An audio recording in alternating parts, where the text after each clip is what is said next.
go back a long way, further than memory, further than the maps we know, to a kingdom at the edge of a great forest, in the age the old poets simply call long ago. You don't need to hold on to anything. There will be no test at the end of this. Just settle in, let your eyes rest, and let the forest come to you. There was a king named Ashwapati who had no children for many years and who prayed patiently, the way people once prayed when patience itself was considered a kind of prayer. And in time, a daughter was born to him, and he named her Savitri. She grew up thoughtful and clear-eyed, unhurried in the way she watched the world. And when the time came for her to choose a husband, her father did an unusual thing. He did not choose for her. He simply said, "Go and see the world, and come back and tell me who you have chosen." So Savitri traveled, and somewhere at the edge of a forest, in a small hermitage of exiled royalty living simply among the trees, she saw a young man splitting wood, or leading a blind old man by the hand, or simply standing in the late light with dust on his feet. His name was Satyavan. He was, by then, a woodcutter's life away from the kingdom his father had lost. And something in Savitri settled, quietly, the way a bird settles on a branch it has already decided is home. She returned and told her father. And it was then that a sage named Narada, who happened to be present, grew still and said something no one wanted to hear. Satyavan was good. Satyavan was without fault. But Satyavan, the sage said gently, was fated to die, within 1 year, to the day. Her father asked her to choose again.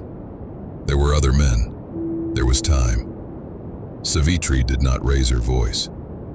She only said that a choice made once, in truth, is not made twice. She had already chosen. And so, in the quiet way that some decisions simply close a door softly instead of slamming it, the marriage went ahead. For most of that year, nothing appeared to happen. This is worth sitting with for a moment, because that is how a fated thing often moves. Not as a countdown, but as an ordinary life, lived in ordinary days. Savitri lived simply. She wore the bark cloth of the forest dwellers. She helped the blind old king, her husband's father, and cared for his mother, and worked beside Satyavan. And if she carried the sage's words anywhere, she carried them low, beneath the surface, the way you might carry a stone in a pocket, without letting your hand close around it too often. But she did not forget the date. 3 days before it came, she began a vow of fasting and quiet standing, a discipline the old texts call by name, though the name matters less than the stillness inside it. And on the morning itself, when Satyavan lifted his axe to go and gather wood in the forest, as he did every day, Savitri asked, for the first time in that whole year, to go with him. He said the forest path was hard for her. She said she wished to go anyway. And he did not resist her for long. There was something in her face that made refusal feel unnecessary. They walked together into the trees. Satyavan gathered fruit, and then turned to the wood, and as he swung the axe, he stopped and pressed a hand to his head, and said that he felt a great tiredness, a heaviness behind his eyes, the kind of tired that is not from labor. He lay down and rested his head in Savitri's lap, beneath the shade of a tree, and closed his eyes. And Savitri, sitting very still with her husband's head in her lap, watched a figure begin to take shape at the edge of the clearing. Not frightening, exactly. Dressed in deep red, with a quiet, unblinking presence, and a rope of light in his hand. This was Yama, the Lord of Death himself, come, as the old story insists, not with cruelty, but with the calm correctness of someone doing a duty that is neither good nor bad, only necessary.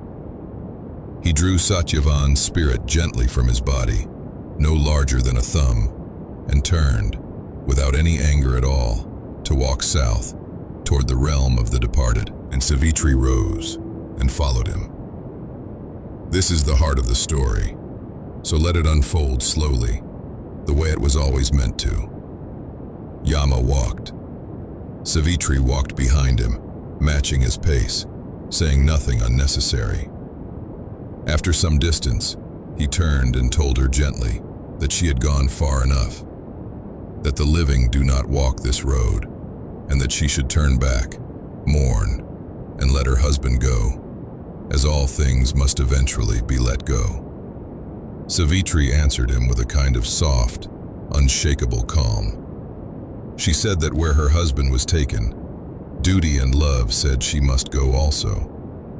That a wife's place was not a fixed point on a map, but wherever the path of her husband led.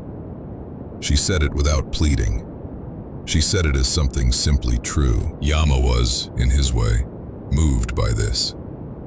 Not enough to return Satyavan. That, he said, was not permitted, not even for words as graceful as these. But he offered her a boon instead, anything but her husband's life. She asked, simply, that her husband's blind father might see again. It was granted, and still, she kept walking. He offered her another boon, still not the life. She asked that her father-in-law's lost kingdom be restored to him. Granted. And still, she walked beside him, unhurried, matching his steps through the darkening trees. A third time he offered. She asked that her own father, who had no sons, might be blessed with 100 children to carry his line forward. Granted, again, and still she did not turn back. Yama, walking a road that no living footsteps had ever kept pace with before, finally said that he was pleased, truly pleased, by her wisdom, her patience, the calm clarity of her devotion, unclouded by anger or desperation. He offered her one boon more, and this time he did not limit its shape. And Savitri, in the gentlest voice she had used all night, said only this, that she wished for 100 sons, born of her own body, with Satyavan as their father. There was a pause in the forest, because Yama, in his correctness, had granted this without thinking it all the way through. And a boon, once given, even by death, is not unspoken again. And so, with what the old poets describe as something close to a quiet, respectful smile, Yama released the small, bound spirit in his hand and let it drift back the way they had come. Savitri returned to find Satyavan waking, slowly, as if from an ordinary and rather deep sleep, his head still resting in her lap, the axe still lying where it had fallen. He remembered a strange dream of a man in red and a long walk, and he did not fully understand why his wife was looking at him the way she was, with the particular stillness of someone who has just walked all the way to the edge of the world and back, and chosen, quietly, to say nothing more about it than she needed to.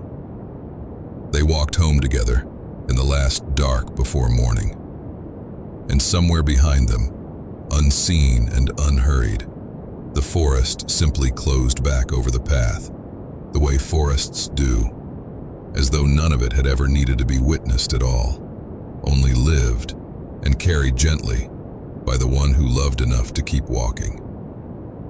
Sleep now, if you're ready. The path behind you is closed, and there is nowhere else you need to go tonight.